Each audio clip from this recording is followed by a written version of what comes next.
Hello and welcome to another fine episode of the Silent Bard Tavern. We are glad to have you here, and we hope you stay a little bit longer afterwards to hear a special announcement we have after the show. We now present to you Chapter 10, War on the Horizon.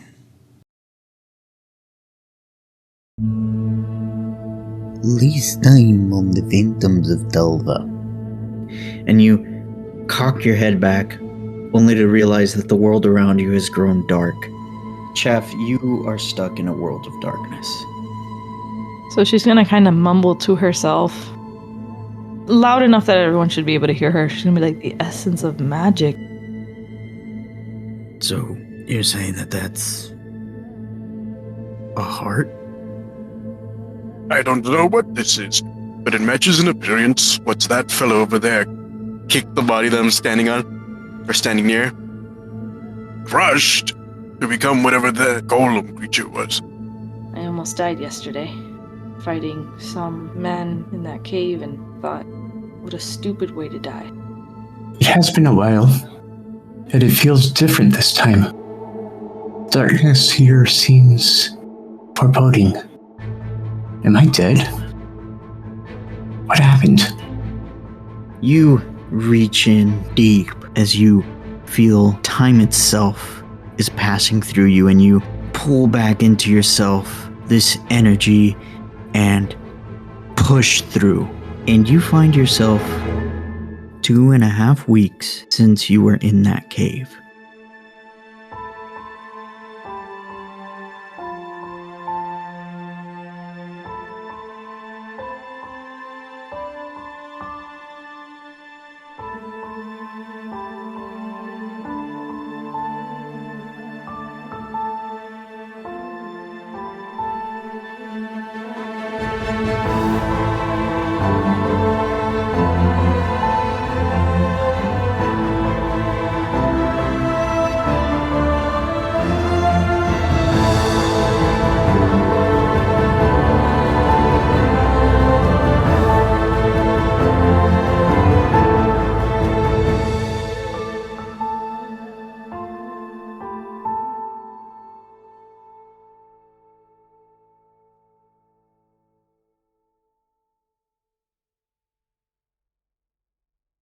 So, a couple of things happened last time.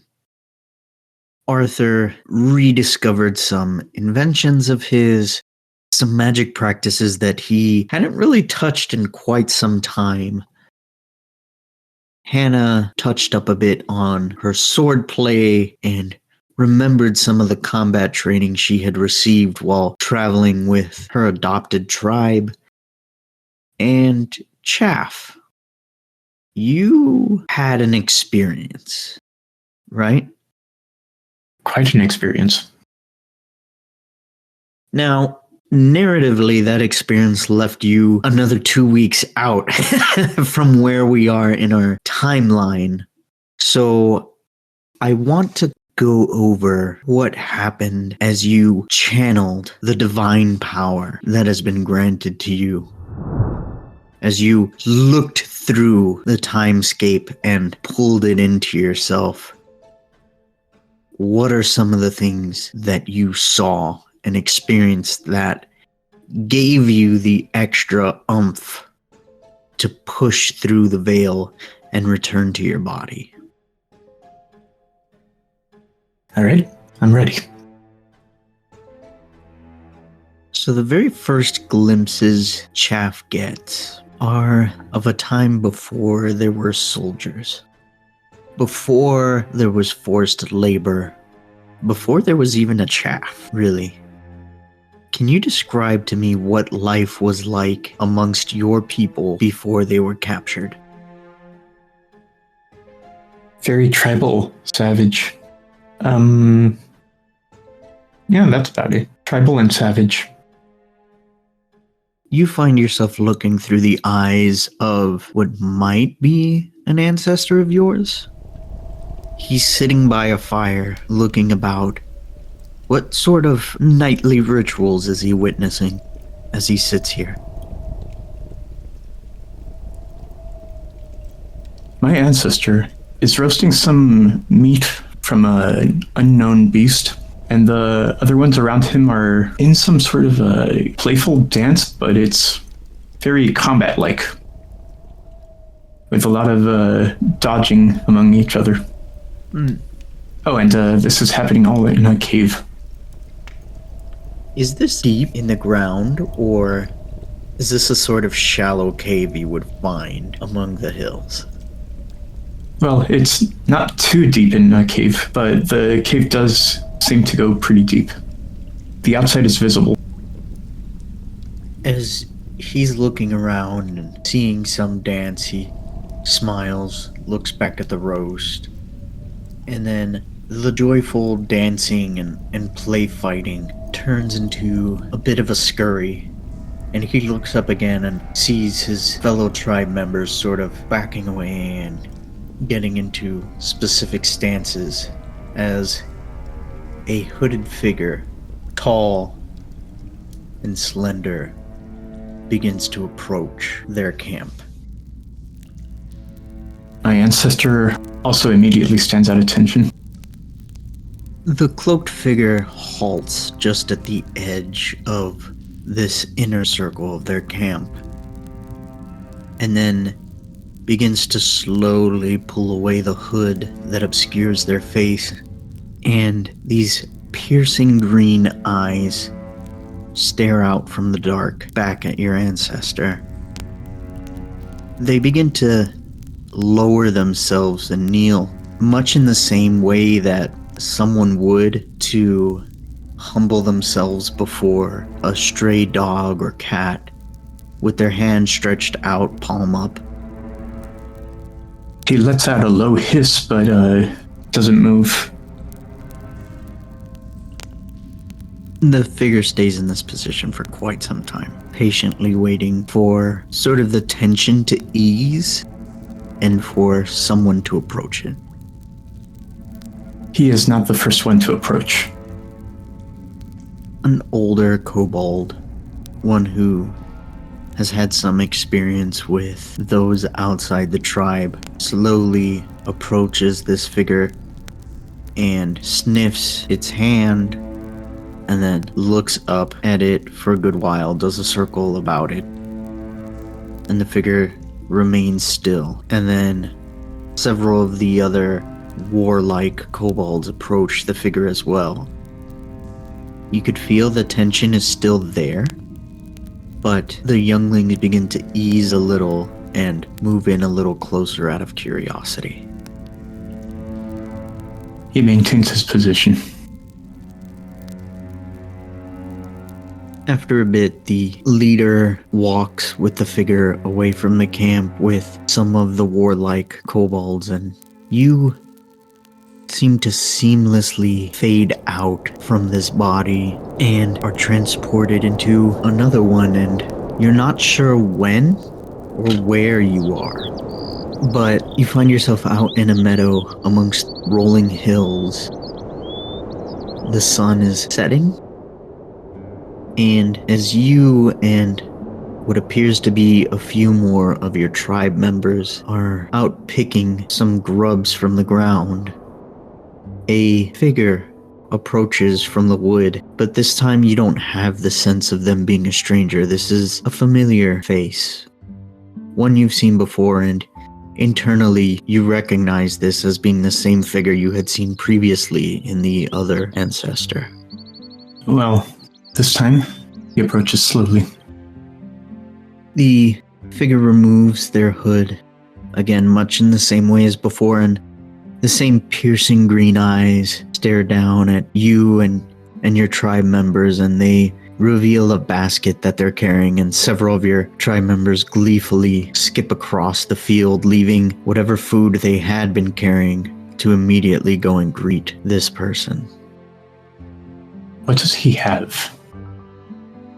You get the whiff of something that has been steamed and seasoned and warm as you approach, and you immediately recognize that there is food in this basket, perhaps better food than what this particular body is accustomed to eating. And this stranger, this familiar stranger, kneels down and opens up the basket and begins to hand out small wrapped packages to each of the kobolds that approach them. They turn to you as their silver locks are flowing in the wind, and they give you a bright old smile. Come now. I've brought you the regular delivery. They are fresh pheasants. I caught them this morning. He approaches one of the other kobolds and asks in Draconic, "Are you sure we can still trust it?" Come now. You know Jacob always gives us good things. And sort of shakes its head at you as it happily walks over to accept a wrapped pheasant. He approaches cautiously and sniffs at it and decides to take it.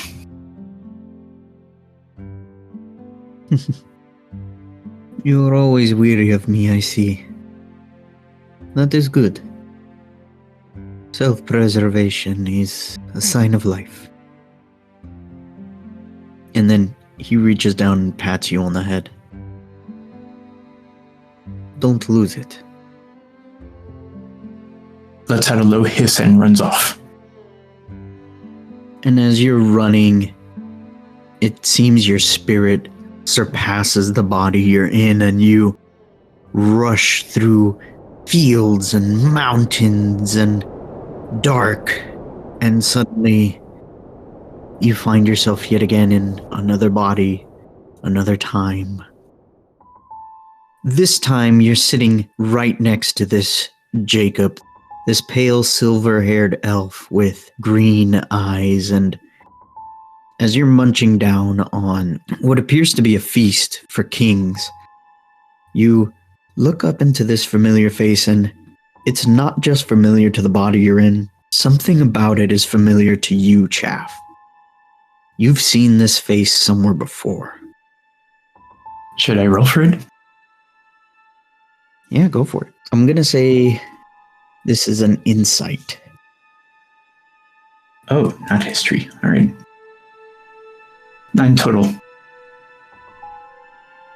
On a 9, you can't quite place where you've seen this face before. Is it the eyes? Is it the hair? Is it just the fact that they're an elf? You're not sure. But you do know you've heard his name before. Jacob. And you turn back down to keep eating your meal, and you shift again.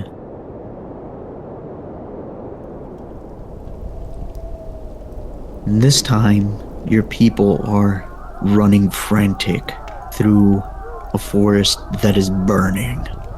The air is filled with smoke. There's fire everywhere. There is shouting in all kinds of languages. Draconic, Common, Elvish. What are you doing? Same as everyone, running for your life.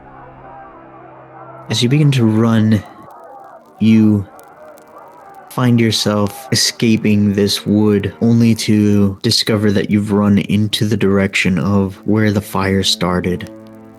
There's a small town on the edge that is just set ablaze, and you see charred bodies and people lying about in the streets, some that are just cut open, some that have these strange wounds where they're bleeding profusely from, but it doesn't seem to be made by any kind of weapon you're familiar with.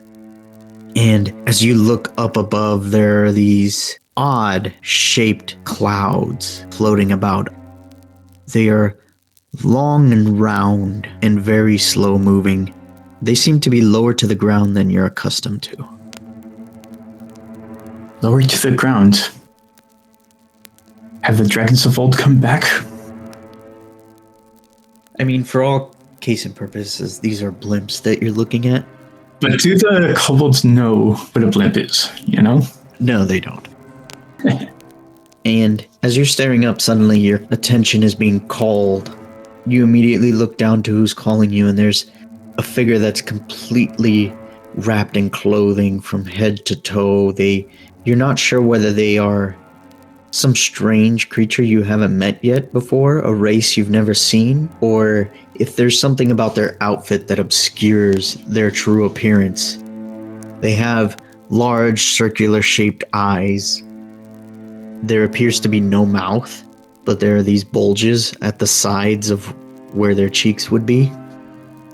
And their uniform is a dark black color, and they are calling out to you in a language you're not familiar with. They don't seem trustworthy. You find yourself surrounded as panic begins to set in, and you find yourself shifting again, but this time not to another body, only to another time. And this is the same town, completely charred. The smoke seems to have lifted. There are new bodies in the streets, and as you look about, you find different soldiers walking about in more traditional armor and carrying swords. A face you fully recognize turns to look at you. You there, are you a survivor of this town? The one you know as Ivan the Offender addresses you. He is young, his head is not so gray, and his face doesn't carry as many cares. I hiss at him and shout several expletives in Draconic. Your mother was a lizard. I can understand. It's not easy when your home is attacked like this, but it's a good thing we showed up. We're here to help the survivors. And we are now going to cut to Hannah. You've been returning for a couple days now to train with boars in this field. Okay.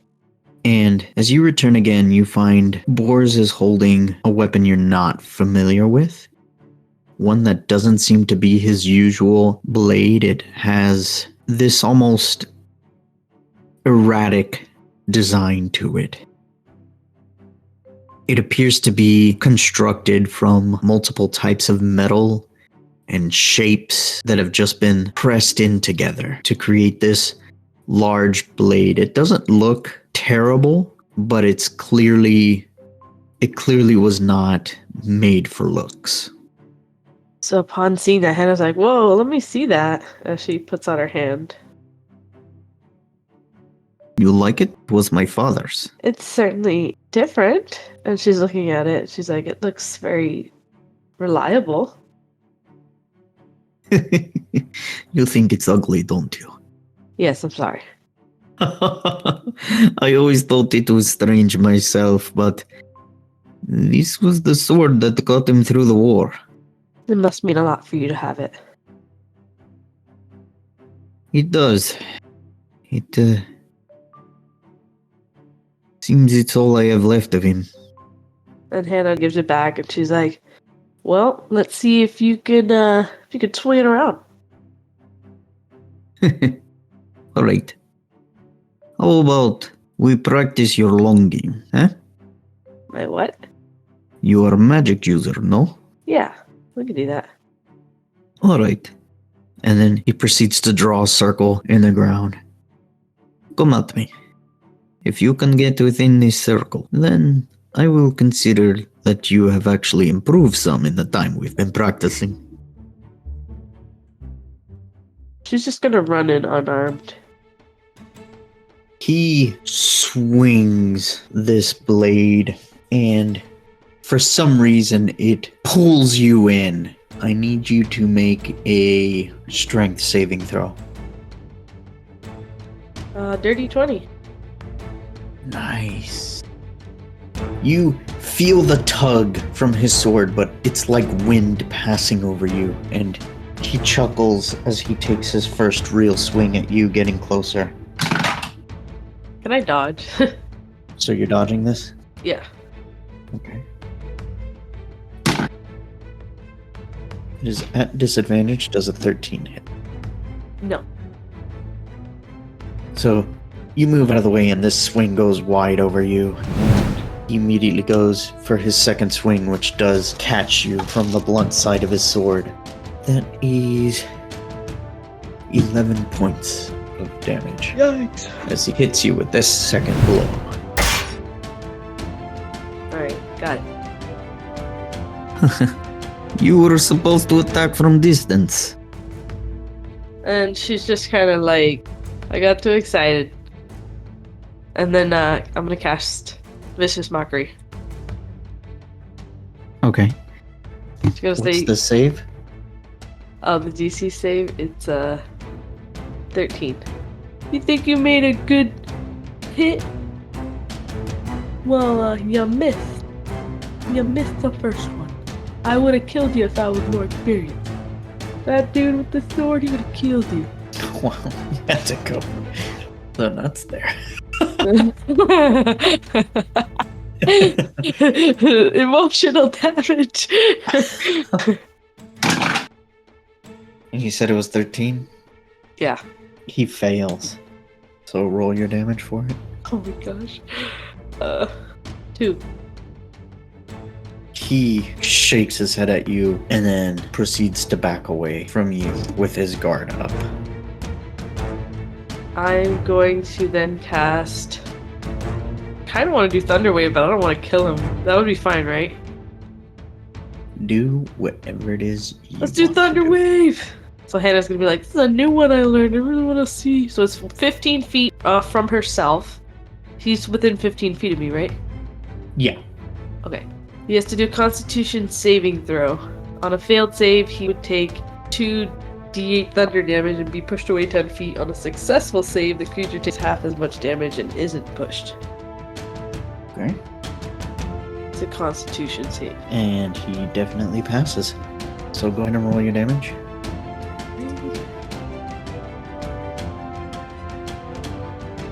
So 3 damage. Can you describe to me what Hannah does when she does this spell? So she just like, this is a new spell I learned. And then she like claps her hands really hard. It's almost like it's gonna happen, but like you see the force as her hands are coming together.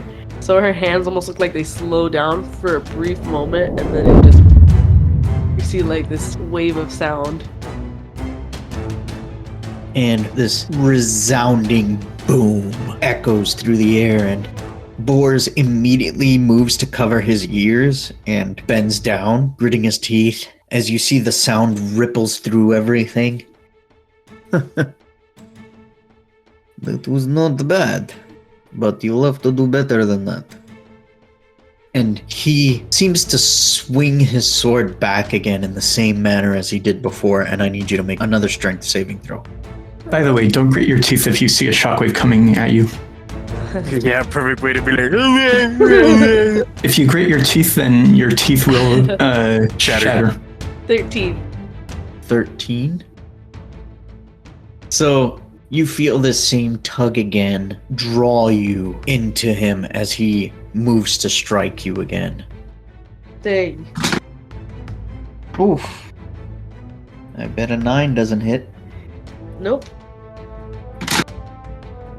And neither does a 13. He moves to swing twice at you as you're flying through the air at him, and you use your monk skills to maneuver through the air as if you were still standing on solid ground, and you pass between his swings and land just on the other side of him. She's like, ooh, you almost got me there.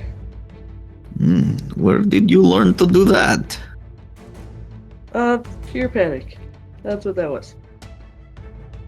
It's your turn again. Let's see. Let's do color spray. And it is blinded effect. 60-10. The total is how many hit points of creatures the spell can affect. 31. Okay. Does that affect them? It says creatures in a 15-foot cone originating from you are affected in ascending order from current hit points, ignoring unconscious creatures or creatures I can't see. It does not cover enough. What the hell, Boars? It does not. You like pocket sand him, and he just looks away and closes his eyes for a second, and then looks back at you. Resorting to childish tricks, Hannah. Actually, it's magic. It's dazzling array of flashing colored light. It's not sand. And he says, "Is that what your master taught you to do?" And she like stands up straight and looks really upset. She's like, well, that one was more of trickster kind of, you know what, forget it. And then she's just gonna run up and try to kick him. With her bonus action. Yeah. Okay. Go ahead and roll your attack. No, I use the power of the arcane. What am I talking about? You're too stupid to understand. I guess unarmed would be find that one. You kicked yourself. You go to run up to him, and he just trips you, and you fall flat on your face. She says with her face in the dirt, she's like, that wasn't fair. Do you think that they will fight fair, Hannah? And she just like shakes her head in the dirt. She's like, no. Get up. Fight me again. She gets up. She does prestidigitation to her face. Do you not know any powerful magic? And she looks like kind of insulted, and she's like, I know some other spells. Here, let me see what this is. Hold on. She does a spell called Mirror Image. It says 3 illusionary duplicates of yourself appear in a space. Until the spell ends, the duplicates move with you and mimic your actions, shifting position so it's impossible to track which image is real.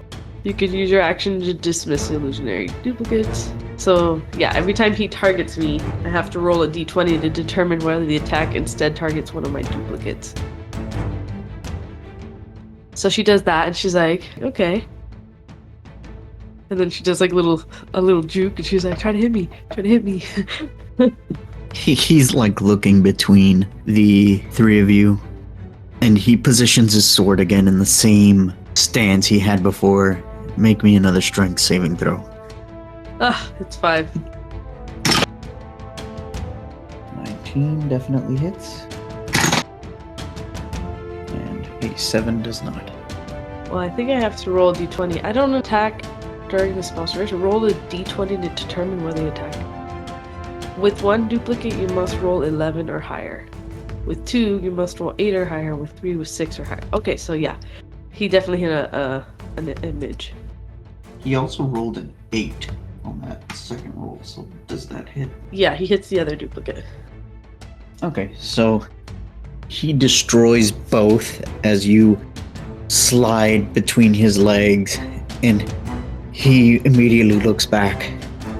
It was a neat trick, but did not last you very long. And she just looks at him in disbelief, and she's like, well, maybe you're just really good. I don't know what to tell you. Well, I haven't even used the power of my father. Not that I really know how to tap into it. She looks a little shaken, and she's like, what do you mean, the power of your father?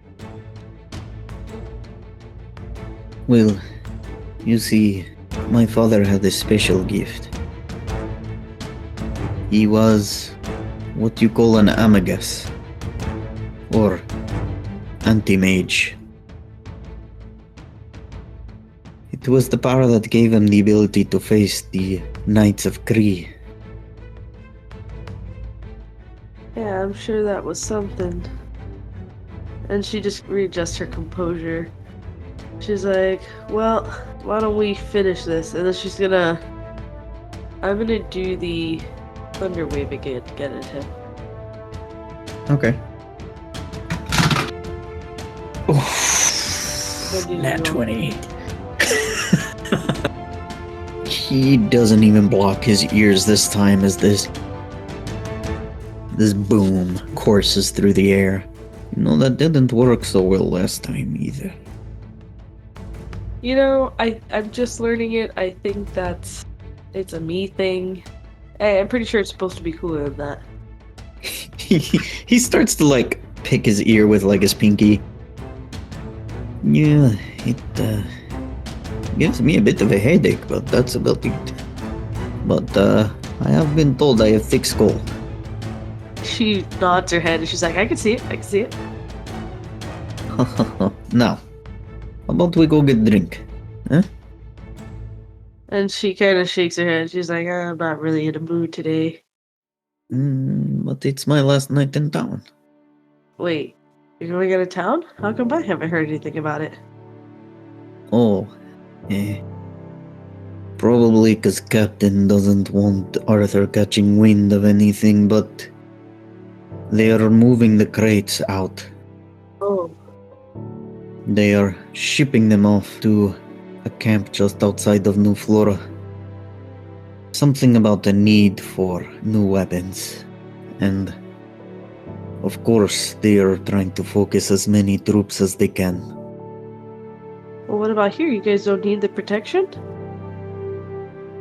We are covered by the mountains. To move a large force over the mountains would take a miracle. I mean, you guys still got pretty hurt here. This is true, but I don't think we are worried about the caves any longer. She, kind of nods her head and she's like, well, I'm kind of upset to hear that you might be leaving. I need someone to spar with. And she crosses her arms. She looks really frustrated. She's like, this won't do. I would offer for you to join us, but you'd probably have to enlist, and then I'm not sure that they would just put you into the army like that. You'd probably have to go through training, and then No. I being would. a recruit, they would throw you on the front line. I wouldn't want that.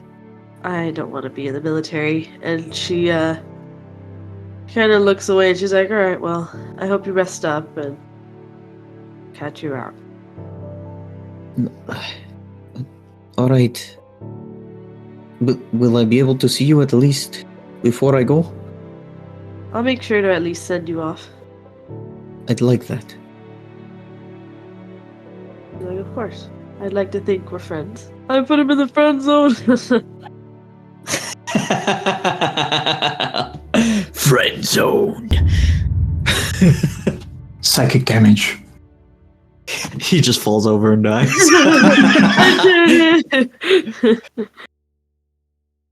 Alright, so she kind of scurries off to find Arthur. And where are you at, Arthur? Freddy's. I'm gonna spend 5 nights there. Okay, so your tower crumbles and you died from a freak accident. Roll new character. Roll, I had him ready. Where was I last? Do you remember? It's been a couple days, so You're probably still organizing your tower. Yeah. I would just be in there looking through all my stuff. Once I have stuff I think of importance, I would be just tending to my museum as normal, gathering all the information I can from the books stored there. I will be sitting on the second balcony story area where the dragon head resides above, sitting at a little desk, drinking tea, rereading through a book.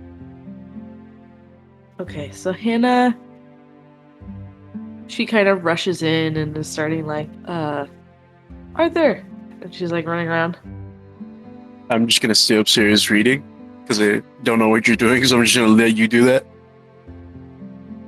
She's gonna see you at some point upstairs. And so when she finally finds you, she's gonna be like kind of out of breath and she'll be like, oh, there you are. I was looking for you. Yes, you were looking for me, Hannah. You have found me. What is it that you require? And she starts explaining to him that the robots are going to be taken out of town, and that she'd really like to go, but she doesn't want to leave without Arthur. Yeah, so she's just telling you about that. But I cheer that the robots have been shipped out before I could study them. I slam the book closed.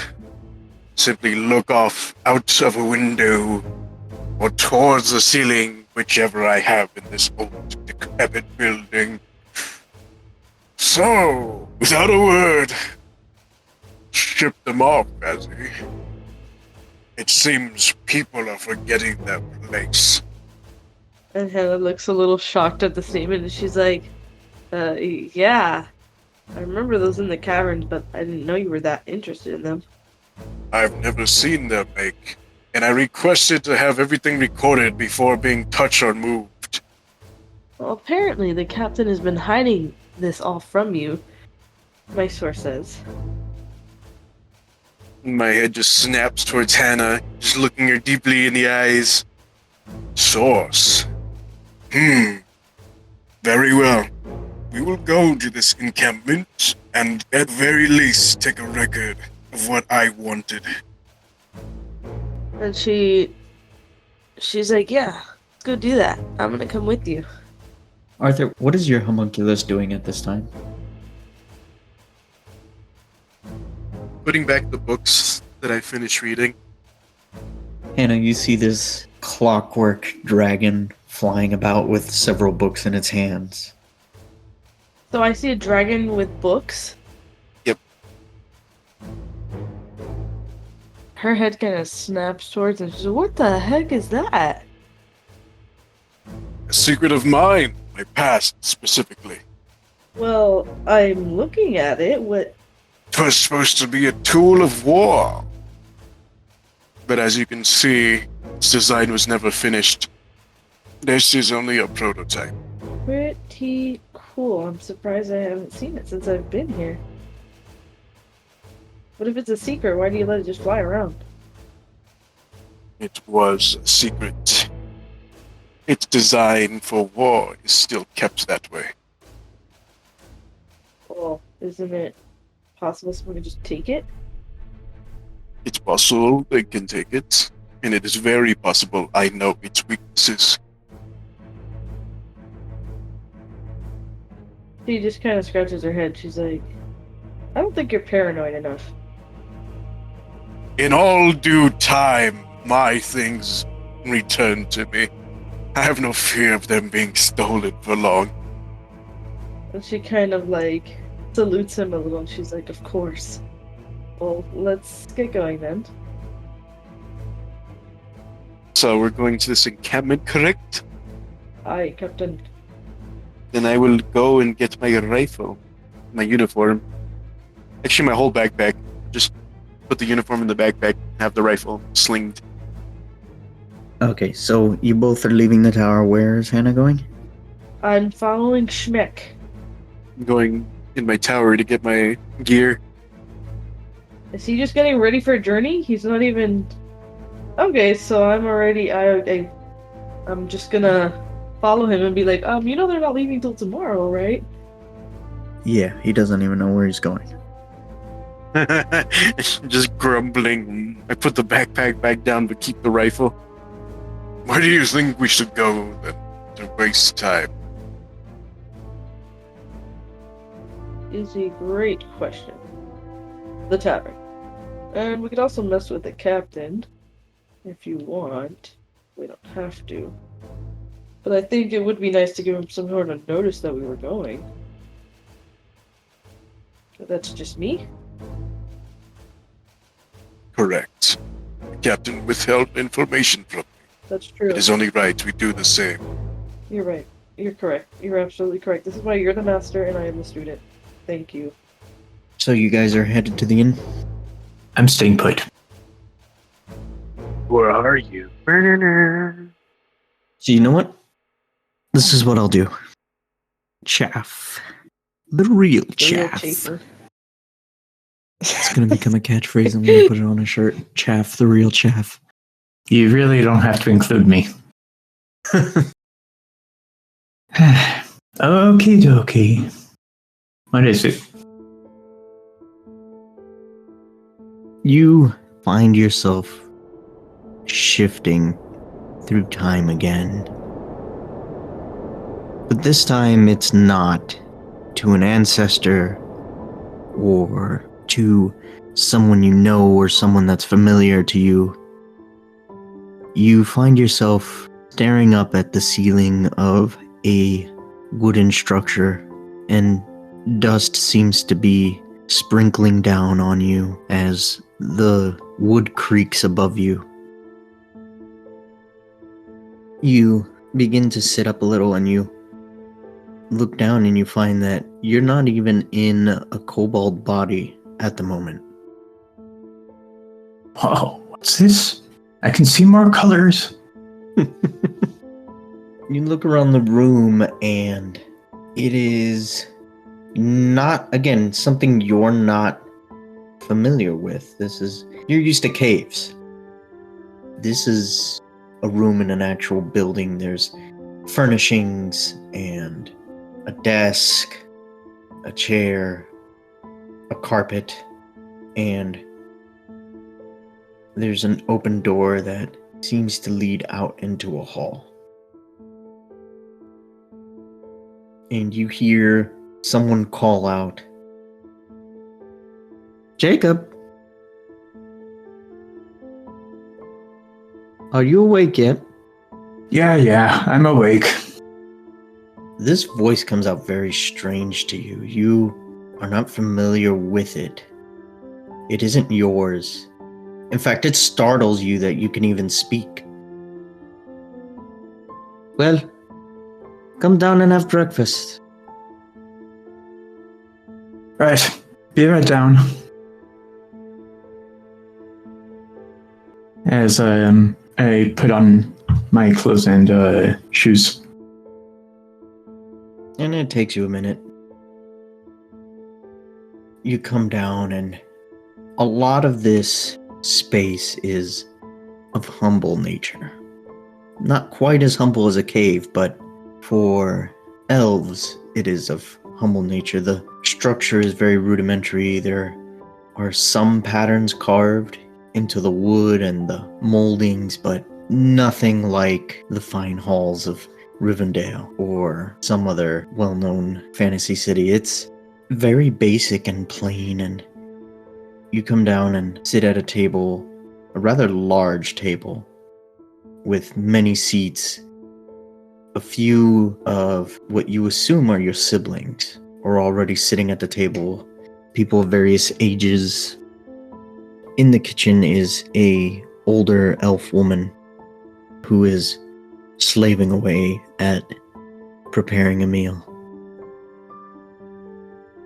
Hey, have you taken your break yet? Your mother looks up at you. "A break from what, Jacob?" As she begins to set out the plates with the food in front of your siblings. Let me help you. "Oh, that's very kind of you. Here, take this one to your father. He's in his study." I take the plate and move over to the study. As you push open the door, your father, who's a stockier man, is sitting at his desk rubbing his chin, doesn't even look up at you. And as you approach, you see several scrolls laid out on the desk in front of him. You know and recognize some of these to be magical symbols, but they appear more archaic to you. Something older than what you've become accustomed to seeing. Perhaps even the predecessors to the language you've come to learn and read while working for your captors. But it's different. It doesn't seem to have the same touch of ill intent. I approach making sure to make a bit of noise to make my presence known. Oh, Jacob, I did not see you there. I see you brought my breakfast. Thank you. How did you sleep? Well enough. Always to the point, I see. If you stay like that, you will miss out on the greater things of life. And he gestures over the scrolls that he has before him. You need to be less direct and more open, more willing to learn, more willing to see. Well, I'd be willing. If you'd let me. You want to practice the magics? Yes. Do you have time? Of course. Anything for one of my sons.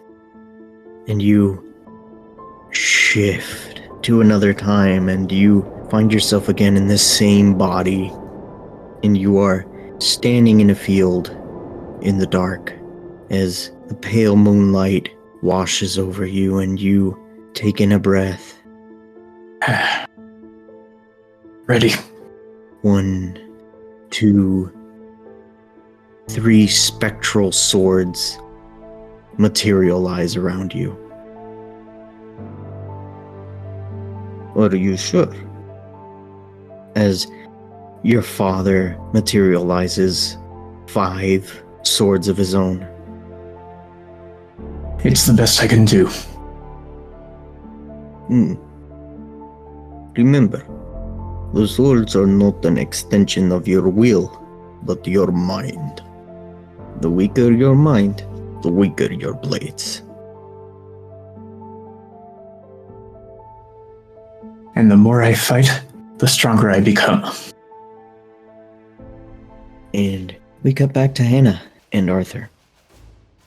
Ew. Hey yo, version 2.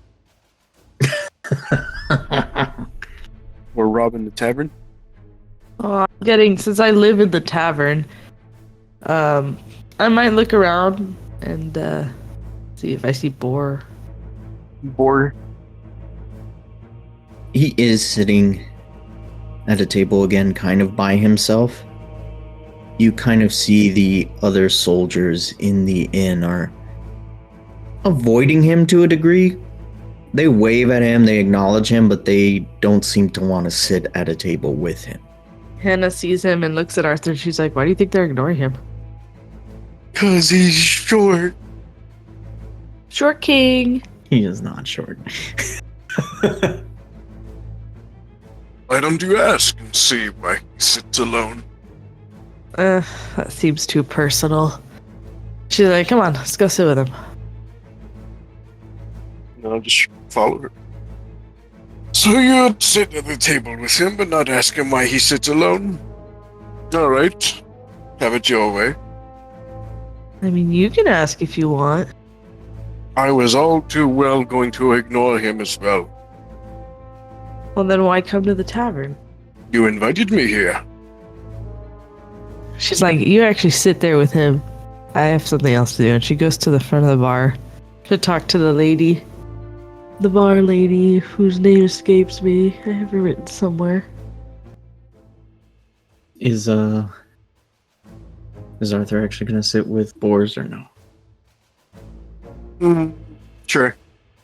Across the table from him, staring him down, not saying a word. Oh, Arthur, I haven't seen you in a while. How are you doing? Boar's the one who almost died like 6 times on my shoulder, right? Yeah. Thankfully enough, not cleaning blood off my coat. How are you from your wounds? Yes, I heard your coat was ruined altogether by fire, not blood. Yes. No matter how many realities I jumped, the coat still found a way to get ruined. Does that mean that there are certain fixed points in time, perhaps, that cannot be avoided? I doubt that. Give it time, and all things will split infinitely. Like your coat. Yes, like your lungs, if I did not save you. Thank you for that, Arthur. I appreciate it. I just wish that I was able to help. Yes, well, one thing to know about time, the only thing gained from the past is knowledge. Everything else should be left there. So, your regrets about the past, drop them. Nothing you could have done. That is why I plan to do something now. What do you plan? Clearly, from what you all found in caves, they have been working with the Groznyk province to invade us, so I'm going to take down as many Groznyk soldiers as I can on the front. And tell me, would you call yourself a great leader? Leader? Me? No. I can only wish to stand in the shadow of my father. For the best outcome, I feel you should learn to lead others. It would be foolish to join the ranks simply thinking of only being a soldier. What about you, Arthur? Do you think yourself a good leader? I do not occupy myself with these thoughts. I was once in these fights, and not taking the opportunity set before me to become a leader, led myself down a darker path. What about now? And he gestures to Hannah over at the bar. She's looking up to you to learn, no? Learn she does want to do, but from me, I feel like it's becoming less so. But who else will she learn magic from? Magic is simple enough. It's like a beast one must tame. I feel like magic is becoming lower on her list of things she wishes to learn. Well, you would protect her, no? She would have not arrived here herself without friends or family if she was not already good at protecting herself. I've always wondered, Arthur, if this isn't too personal, but what are you doing in this town? A wizard like you, all the way out here in the middle of nowhere. Tell me, if you were granted the title of king to a land filled with nothing but poverty, would you give it up? You were offered the title of king? No. Now answer the question. He scratches his head. I wasn't around for the last one, but I understand that they weren't such a great example of a good king. I suppose if you are given position of being king or leader, it's not because you stand something to gain from the people under you, but because they stand to gain something from you. An excellent reality. Seems you've got it first try. I'm not sure I even fully understand, But you are close enough. And Hannah, you at the bar, see Natasha sort of rummaging through things. A few of the gremlins are hopping about, and they greet you as they pass by. She, Hannah asked how much it would cost to buy everyone a drink. Everyone in town? Or everyone in...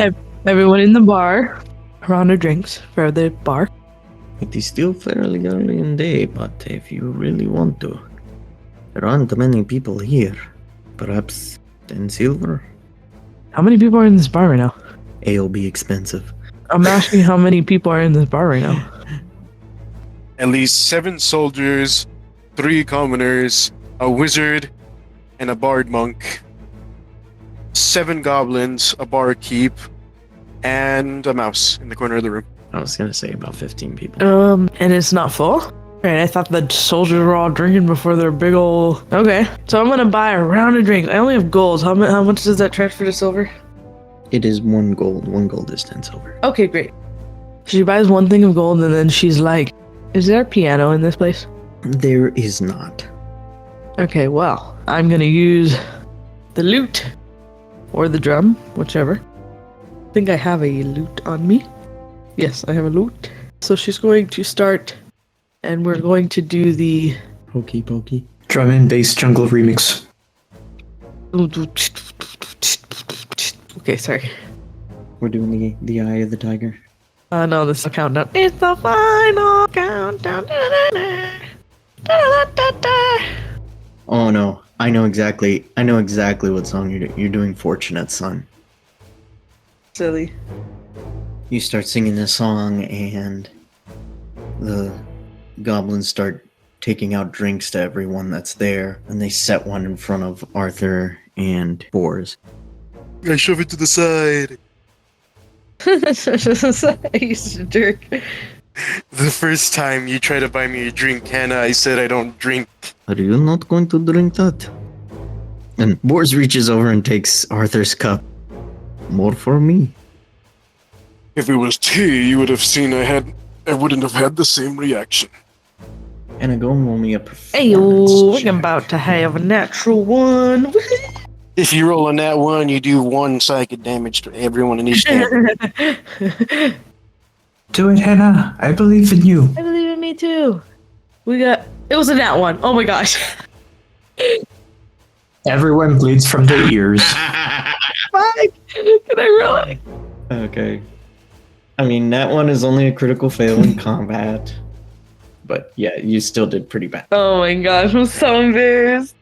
You begin to play, and all the strings on your lute just snap. And everyone looks over, and you try to cover it up with just your singing. And she's like, yeah, sorry guys, I'm not much of a singer without my lute. Let's try that again, and I'm gonna try it again with my drum. Or no, can I use my lute as a drum? I use a lute drum. Yeah. Yeah, you could use it as a percussion 21. instrument.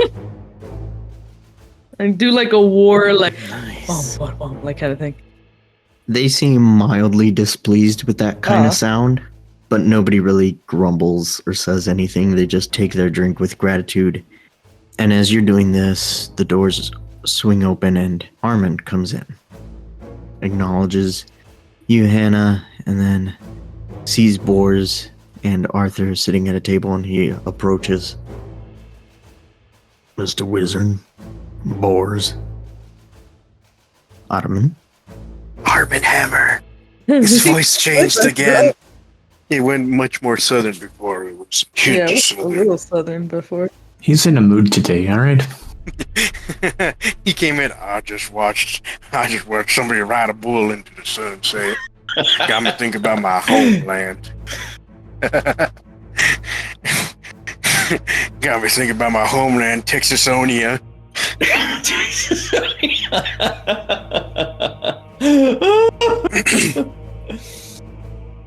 I won't say anything to Arm & Hammer. Just Kind of continue. hard, am I? Just that one. Just that in the background. You're just quiet. Yeah, I'm just quiet. Just staring off in no particular person or direction. Armin sits down. He's kind of quiet today. He was talking before you got here. Before these drinks, really. Maybe he's distracted by the war drums. Yeah, I don't want to think about it right now. Oh man, sorry. Can we pretend I didn't play war drums? Can we pretend it was something else? It's too late. It's canon. And we march on the front lines to the beat of war. He's like, Is that Arthur joining no, the song? just imagining that. Just everyone's scared of this war that's going on, and then the local tavern bar just, and you march into war. You lose an arm to a blade. Take it out. I'm sorry. I'm sorry. Okay. Tomorrow's the day. I know. Think we'll see any of them out there. I don't know. But I will take down as many as I can. And Armin turns to Arthur. Well, Mr. Wizard, pleasure knowing you, but to today's our last day. You ain't gonna drink with us? Looking at him with just my eyes. I Just my eyes, like. Yeah, I don't turn my head. I know. On the bombastic side, I don't drink. Doesn't matter the occasion.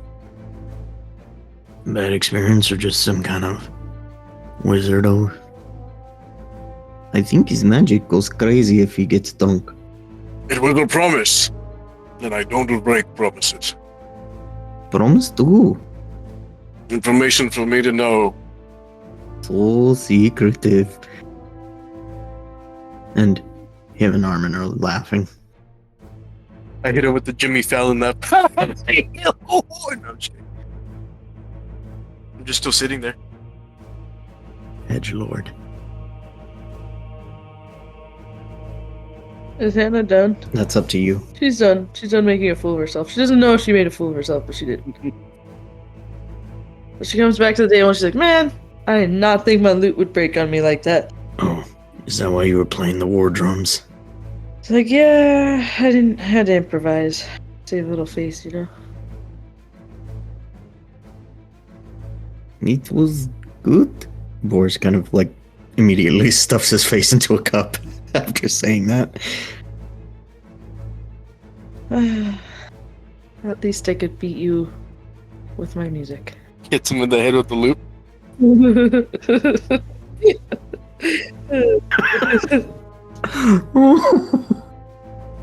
Yes, the war drums were an interesting choice, Hannah.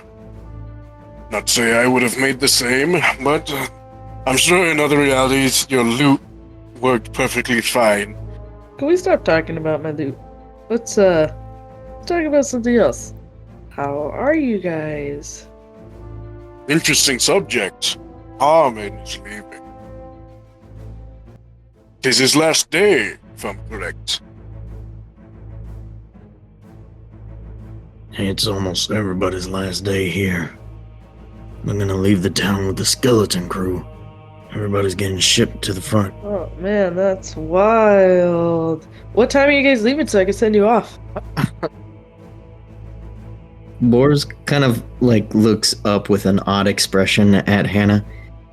And I told you already earlier that we but were what leaving time? tomorrow. Like morning, afternoon. Probably at break of dawn. Alrighty, sounds good. We'll be sure to see you there. Do you need anything specific for the trip? Do you have your socks packed? Oh, we're provided everything by the company. There's Do they have extra? no such thing as extra in the military, miss.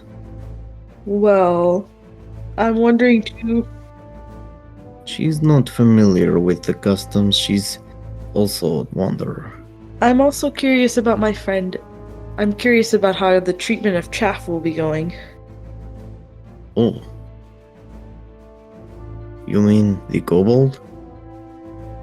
Armin and Boris look at each other with this expression. What? You mean you haven't heard? Heard what? She stands up abruptly and slams her hands on the table. And she goes, "What do you mean he escaped? I didn't hear anything about this."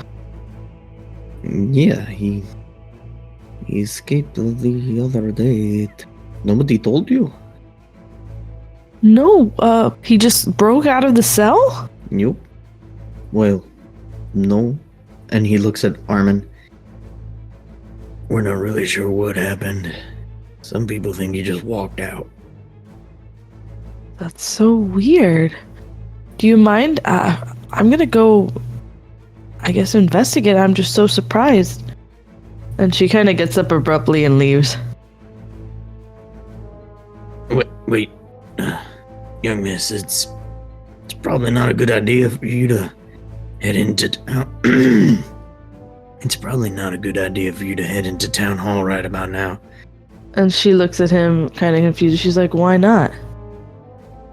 We're under a state of They're very busy in there. I doubt anyone is gonna let you peruse the grounds. She looks at Arthur and she's like, Arthur, can I use you and your influence? He looks at Boris. That is probably not a good idea either. Just slowly turning my head. What? Does my influence mean less now? More like your influence is just bad influence. Influence, good or bad? Seems people are starting to forget what I have in terms of influence. Yes, well, bear in mind, Arthur, that there is a whole world out there, outside of you, and right now, the greatest influence in Town Hall is sitting at the doorstep of New Flora. Wait, out of character. Who's he referring to? Who's out of Flora? What? New Flora's the city. Oh, I see. So Hannah's like, whatever, I'm still gonna go. And she leaves. Well, we tried to tell her. Boris takes another swig from his cup. And using Mage Hand to move the extra beer that Boris got from mine, moving it to Armin. Sure. And I follow Hannah. Alright. And I follow Hanner. Montana. Well, I'm headed to the town hall to go investigate the escape. You guys still see a lot of these wagons and carts being loaded up. There's a lot of activity happening in and around the town hall right now. And the moment you are approaching the door, you see a few guards turn their attention towards you. But before they could say anything, coming up from next to them is Gunther. Oh, hello, Arthur and Arthur's apprentice. Oh, Gunther. What brings you to the hall today? We heard you had an escapee and we were wondering if we could do some investigating. Oh, you mean the little kobold? Yes. Happened yesterday. He just wasn't there anymore. Yeah, we want to help you guys look into it, seeing as everybody's so busy. Don't want to leave any stone unturned.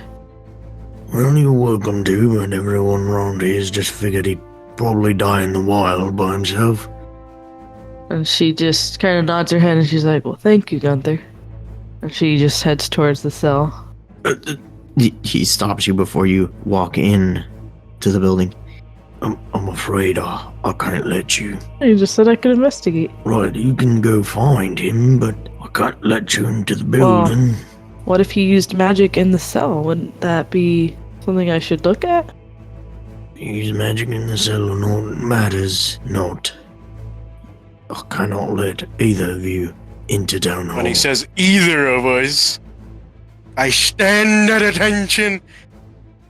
Making myself purposely taller, instead of doing my old man slouch. Just either. That's right, Arthur. Unfortunately, you as well are not allowed in express orders of the mayor. Visibly angered. I just say, oh, her orders stop me from entering, do they? Arthur, I know that tone of yours, and I highly recommend that you do not try any of your wizardry mischief today. And she looks at Arthur and she's like, well, Arthur, you know the area. If you escaped, where would you run to? Oh, that's the spirit. See? Looks like she's the master and you're the apprentice. Well, I wouldn't get too carried away. He probably has some spell up his sleeve. Could find him in no time. But when he says, she's the master, I'm the apprentice, more anger, and I throw a firebolt past his head. No. I'm sorry. You do what No now? fighting. I throw a firebolt past his head, not into it, just near it. Oh no. No. Okay, I want you to roll an attack roll. I will not be using the silver dice. I don't want to crit and take his head off. Alright, which one of you is bad?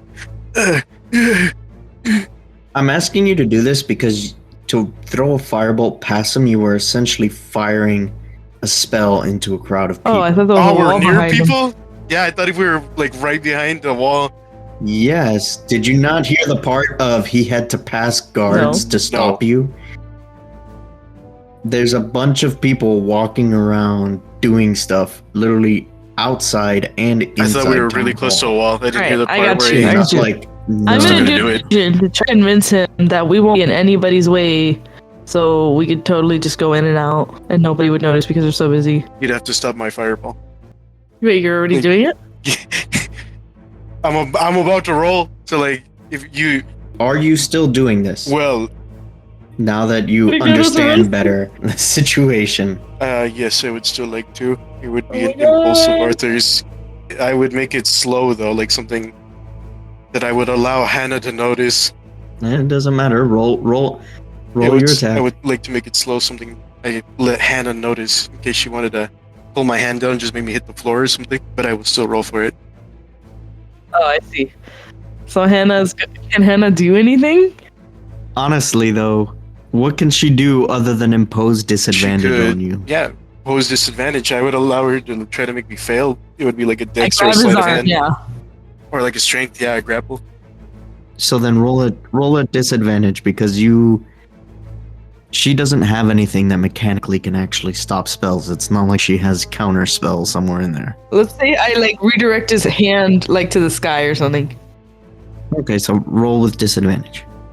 You're gonna die. Alright, well, the first one was 22. Let's see what the second one is.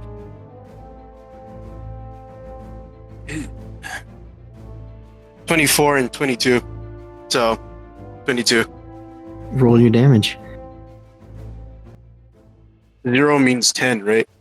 Yep. 10.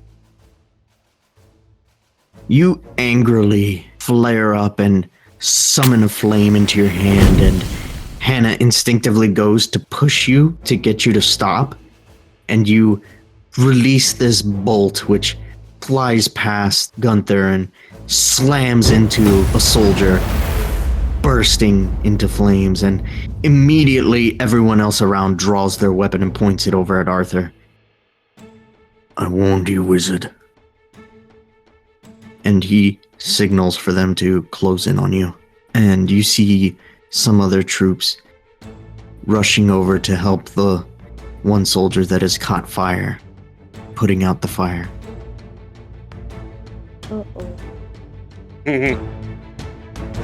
Honestly, you should be executed.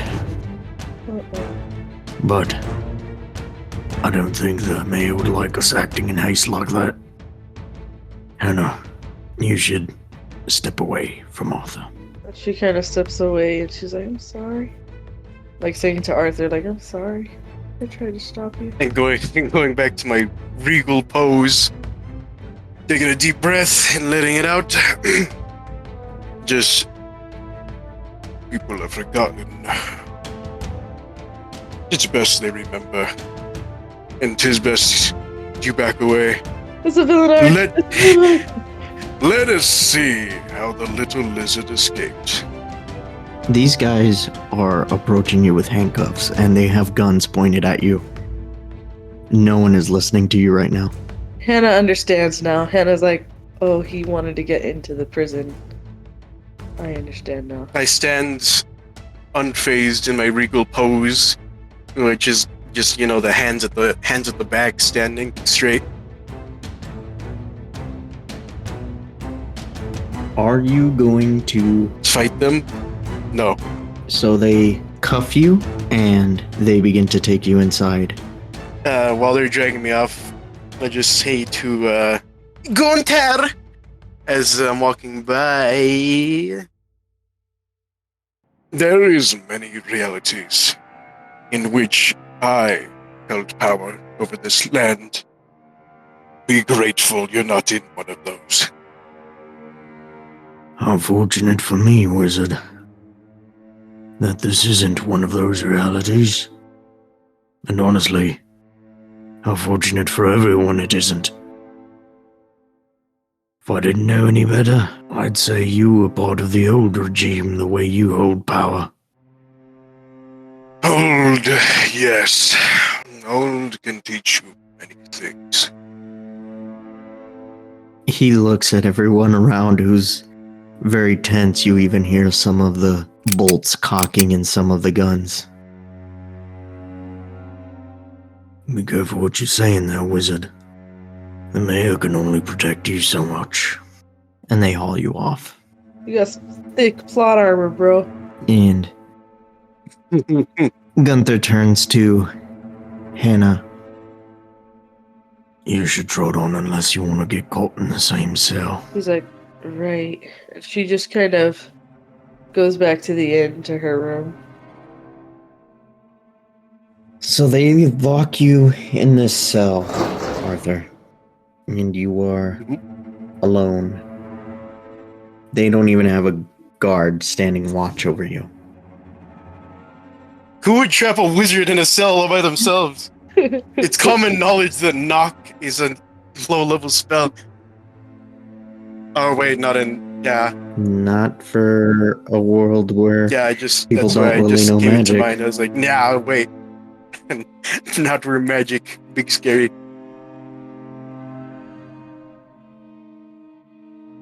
So, you said that before that there's like 1 or 2 cells, or was it just 1 cell in this place? It's really just one. And in this cell, as you look around, there's not much to speak of. The painting Chaff had made of a sort of oddly shaped oval is still on the floor from when Hannah had visited him last. And I assume they took my rifle that I had slinged on my shoulder. Correct. Well, first off, I dust myself off. And I begin to look around the cell, pushing at bricks, tugging at bricks, looking at corners where, like a rat would tunnel out of. Just anything I could poke and prod at. And if I have to roll... What exactly are you looking for? Basically like a exit hole. I know that all those kobolds, they kept on saying how all those kobolds were used to like dig out the place. So I would assume that he probably dug out like a mouse. Okay, go ahead and roll me an investigation check. Silver dice, you better not fail me or I'm eating you.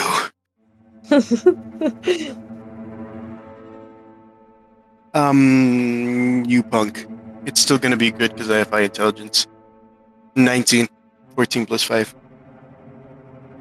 So, you are looking around and you find nothing. Not even a rat-sized hole in this cell. Because we're in Town Hall. The most well-built, well-kept building in Garage. The only odd thing is that this painting is still on the floor and nobody has cleaned it up. I look at the painting. Can I try to infer what a circle means? Wait, didn't he draw like a stick figure on like both sides of the circle? Isn't that something? Correct. Oh. Well, Correct. me personally, I would know that as a mirror, but would you like me to roll to see if Arthur's stupid? I'm going to say that Arthur recognizes this as a mirror. I'm going to have you roll an insight check to see what else you can infer All right, from this insight painting. wisdom. Oh, bruh. Okay, I got your bad rolls out. You roll me a 3, I roll you into the dumpster. Okay, I scared it. 16 plus 2. 17, 18. 18. On an 18, you recognize this mirror. You even remember the mirror in the cave. And you instantly begin to connect dots. You remember him saying, whoops. As he dropped it, you remember him being very protective of the shattered pieces and you remember him taking it with him. So clearly this mirror is of some importance to him. Once I figured out it has something to do with that mirror, I would jump to assume it has something to do with magic. There's no way somebody gets that protective over a normal mirror unless... Wait, no. Then I would assume he was just greedy. Huh. I guess it would go from my mindset is he wanted that mirror because he was greedy and just wanted it because it was cool looking. And then it would jump to maybe it was magical. Then I would search for something magical in the room. You've certainly seen stranger things. Do you have a way to detect magic? Nope. I just want to see if anything in the room exudes magic. I would like for you to describe to me how you intend to do this, and then from there I will decide what you will roll, if at all. If I'm looking for a mirror and I know he was protective of these shards, then I would look for large pieces of reflective glass and cast Identify on it. If you find it, Yes. go If I were to ahead, find go ahead and reflective- roll me an investigation check. And 13 then. Okay, this was not a high DC. You don't see any reflective surfaces within this cell, but you do see a cup sitting on a table outside the cell, and from your height you can tell that there is a liquid inside of it, and that is the only reflective surface that you see. Dang, I'm parched. Mage hands the cup and drinks it. And just like, wait, was that important? Tastes like plot. Alright, I'll do as I said, except the drinking part. I will mage hand the cup to me. You bring the cup over to yourself. I'm looking into it. I'm looking at the liquid. Is this wine? Disgusting. It's water, and as you look into it, you see your reflection. Holy crap, I have a white hair. No, that's all I can tell from it. It's my reflection. Reflection. I mean, are you gonna do anything to this cup? I stick my finger in the liquid. It's wet. Oh, Heck yeah. I taste it. I get a lick from the top. Y'all It's did a little moist. You said you taste it? Yeah. It's water, so it's mostly flavorless, but it has an odd aftertaste. Like somebody backwashed toothpaste into it. Like a backwash of toothpaste. Oh, I had toothpaste, huh? And so I'm assuming the floor of this cell is like mostly cobblestone. Like there's creases in the stone. Or cuts, whatever you call them. Mm. Spaces.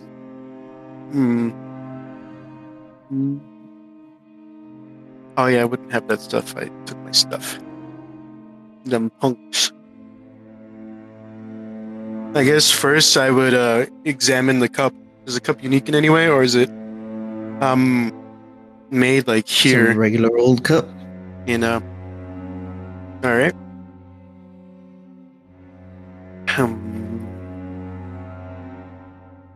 Yeah, I got really nothing. I guess I'll identify it. You're gonna cast Identify on this thing? Yeah, after spending like 20 minutes just poking and prodding at everything in this cell, like sprinkling water on it sometimes, I just give up. Identify it. It's a cup of water.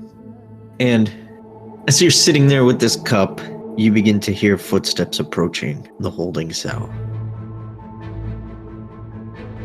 As you look up, you see a familiar face to you, one you haven't seen in 50 years. You're so old. Arthur, is that you?